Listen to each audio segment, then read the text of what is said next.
আসসালামু আলাইকুম রহমতুল্লাহি ওবরাকাতু। প্রিয় ভিউয়ার্স, আপনারা একটা স্ক্রিনে দেখতে পারতেছেন আমি ডিমের কাছে নিয়ে গিয়ে মোবাইলটা ধরেছি। তার কারণ একটা মুরগি ডিম পাড়তেছে, আমার আম্মু বারবার বলতেছে যে এই মুরগিটা ডিম পাড়তেছে কোথায় জানি। তা আমি চতুর্দিকে তছনছ করার পর আমি সন্ধান পেলাম, পাওয়ার পরে ডিমগুলো হাতে নিলাম, নিয়ে চিন্তা করলাম 6টা ডিম নেই, 7টা ডিম পেরেছে। 6টা ডিম হাতে নিয়ে আর একটা ডিম রেখে দিলাম।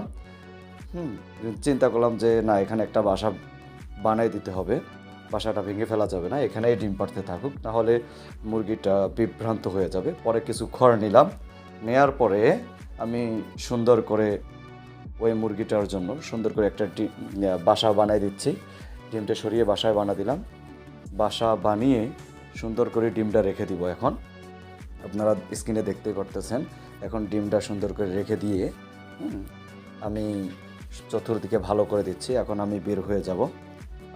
সবাই দোয়া করবেন, পরবর্তীতে আমি দেখাবো এই মুরগিটাকে ইনশাল্লাহ, এরকমভাবে।